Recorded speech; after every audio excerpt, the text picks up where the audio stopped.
Sa isang malayong baryo sa kabundukan ng Negros, may isang sabumerong kilala sa tawag na Mang Carling. Matagal na siyang humahakot ng tagumpay sa sabungan, ngunit nitong mga nakaraang buwan, sunod-sunod ang kanyang pagkatalo. Natalo din ang kanyang mga pinakamahuhusay na manok at halos maubos na ang kanyang ipon.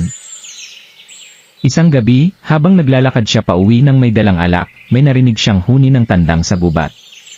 Ang tinig nito ay parang kampanang tumatagos sa dilim, malakas, matalas, at punong kalakasan. Sa makitid na daang putik, pasuray-suray na naglalakad si Mang Carling, hawak ang isang bote ng lambanog na halos ubos na. Ang kanyang mga paa ay parang hinihila ng pabigat na sumpa, at sa bawat hakbang, umuugong ang kanyang mga salitang puno ng pait. Walang ya talaga, akala ko'y panalo na ko. Gara talaga, di umarangkada yung manok ko. Hinampas niya ang hangin gamit ang bote, tila kinakausap ang multo ng pagkatalo.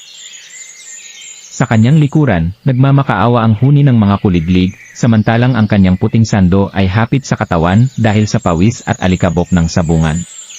May bahid ng dugo sa kanyang tuhod, tanda ng pagkahulog sa ruweda nang sumugod siya para iligtas ang natalo niyang tandang.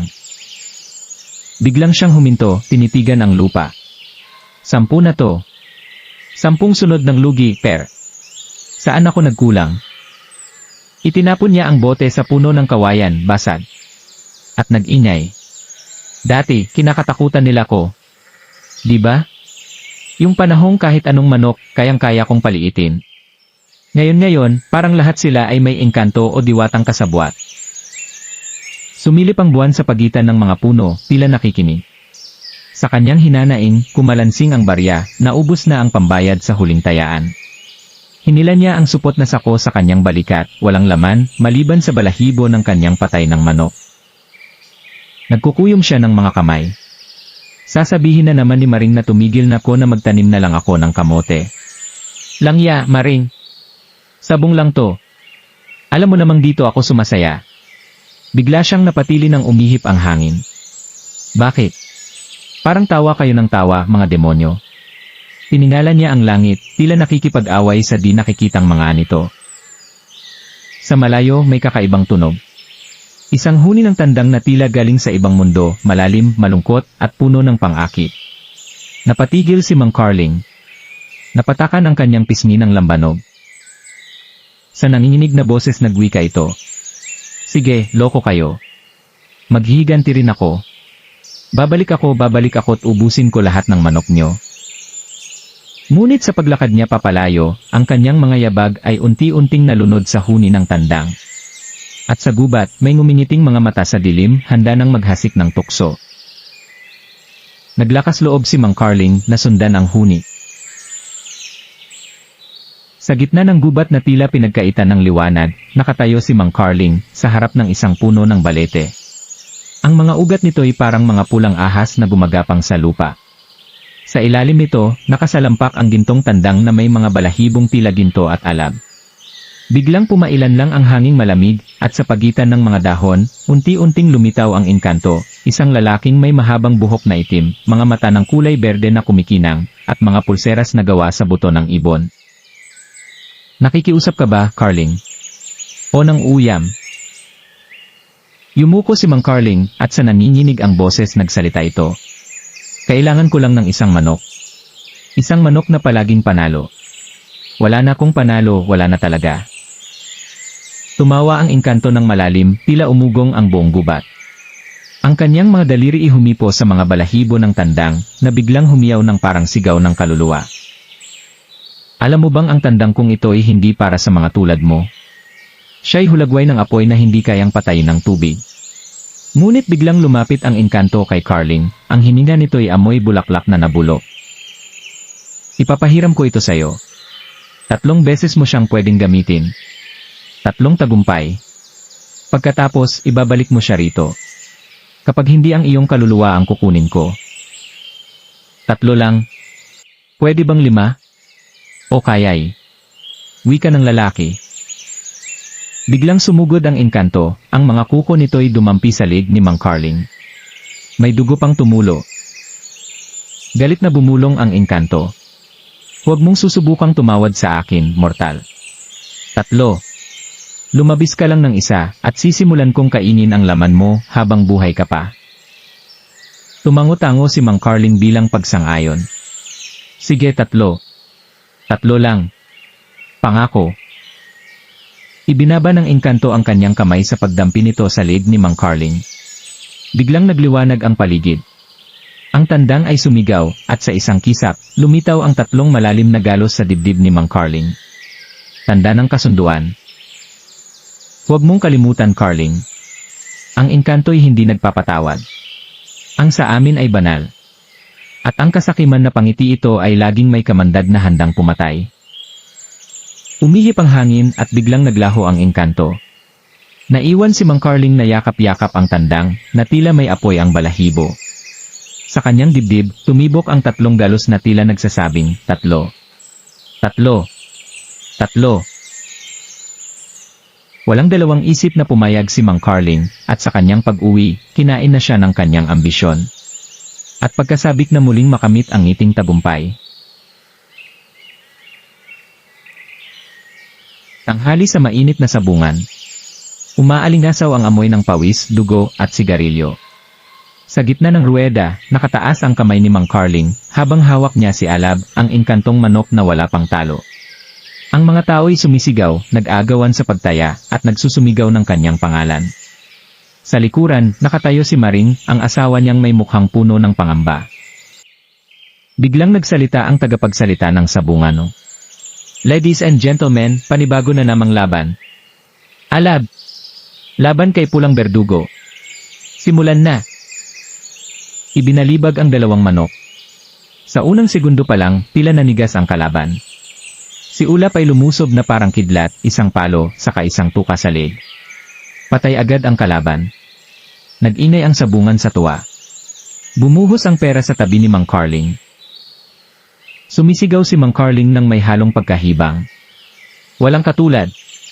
Walang katulad to. Ganyan kami sumunog ng kalaban, mga pare. Itinaas ang manok na parang tropeyo, ang mga ugat sa leeg niya ay parang puputok na sa kasisigaw. Sa ikalawang laban, ang kalaban ay isang manok na may sintigas umano na bakal ang tuka. Ngunit bago pa man magsimula, biglang napatigil ito. Tumingin si Alab sa kalaban, at ang mga mata nito ay naglabas ng maliit na apoy. Sa takot, tumalikod ang kalabang manok at ibinundol ang sarili sa poste. Patay. Nagkakagulong nagsigawan ng mga tao. Engkanto! Engkanto, ang manok niya! Tumawa ng malakas si Mang Carling, hawak ang bungkos ng pera. Engkanto man o hindi, ako ang hari ng sabungan ngayon. Binilang ang pera, nilagay sa bulsa ang isang gintong ngipin na pampaswerte. Sa ikatlong laban, ang pinakamalaking pustahan. Dala ni Mang Carling si Alab, ngunit sa oras na ito, may kakaiba. Ang manok ay tila nanginginig, at ang 3 galos sa dibdib ni Mang Carling ay nagnininas na parang apoy.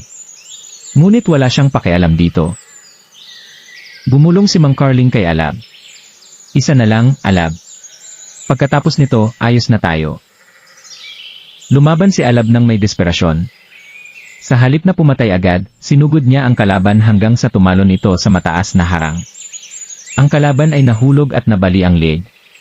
Nagdiwang ang lahat, maliban kay Maring, na nakatingin sa 3 galos na ngayon ay nagdurugo. Hinila ni Maring ang braso ng asawa. Tama na, Carling. 3 na. Ibalik mo na sa engkanto ang manok. Bago mahuli ang lahat. Itinulak ni Mang Carling si Maring at pagalit na sinabing, Anong 3? Hindi ko siya ibabalik, Maring. Ito ang manok ko. Ako ang nagpapakain dito, ako ang nag-aalaga. Tignan mo. Kahit ang mga engkanto, nagsusumamo sa aking kakayahan. Sabay tawa nito ng malakas. Sa pag-uwi, nagdaos siya ng handaan. Nagpakain ng lechon, nagpakalasing, at pinagmumukha sa buong baryo na siya ang hari ng sabong.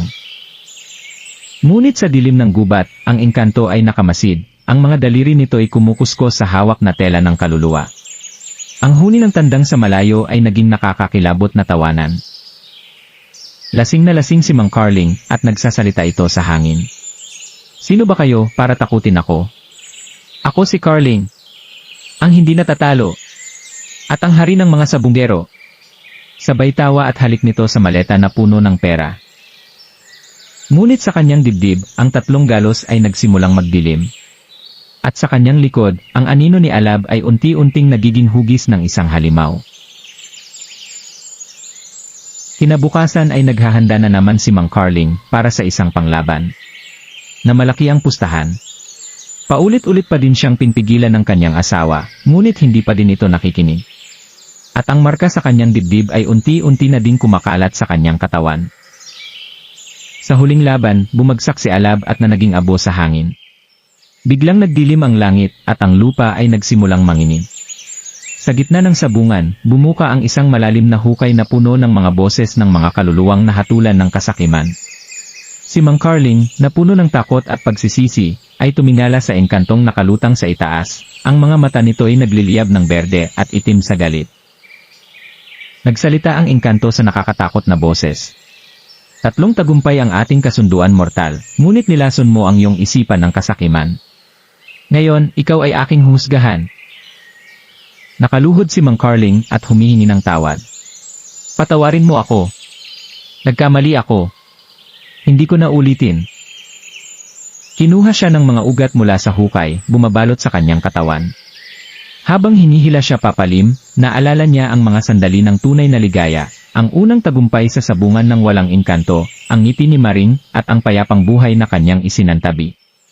Isang luha ang nahulog sa hukay bago siya tuluyang malibing. Mahinang bulong sa hangin ang engkanto. Ang katotohanan ay hindi mo nakita hanggang sa huling hininga, ngunit huli na ang lahat. Pagkatapos nito, bigla na lang siyang naglaho na parang bula. Paglipas ng panahon, sa baryo, ang kwento ni Mang Carling ay naging alamat. Tuwing sasapit ang gabi na bilog ang buwan, ang mga sabungero at ang mga taga-baryo ay nag-uusap na kung paanong ang huni ng isang tandang sa gubat ay nagbababala laban sa kasakiman. Si Maring, na ngayon nakatira sa maliit na bahay sa tabi ng ilog, ay may tanim na puno ng nara sa pinaglibingan ng asawa. Doon, sa ilalim ng lupa, may kumakalansing na lata na may barya tuwing umuulan, tila paalala ng nawalang yaman. Nagsalita si Maring pagkatapos magdasal sa may puno. Sana nakinig ka na lang sa akin, Carling. Sana'y nakontento ka na kung ano lang ang meron tayo. Sa gubat, muling lumitaw si Alab. Buo at makapangyarihan, kasama ng engkanto. Ang manok ay tila bantay ng mga sumpat-tipan, handang subukin ang susunod na sabungerong mapagmataas. At sa bawat pagtaya ng mga sakim, lalong tumitibay ang aral, ang engkanto'y hindi kaibigan, at ang kaluluwa'y hindi kayang tumbasan ng ginto. Naway naibigan nyo ang ating kwento mga kahiwaga. Kung nagustuhan nyo ang ating kwento, ay palike naman po nito, at kung hindi ka pa nakapag-subscribe ay mag-subscribe ka na din kahiwaga. Hanggang dito na lang muna ang ating kwento, hanggang sa susunod nating kwentuhan, dito, sa Mahiwagang Kwento ni Lolo.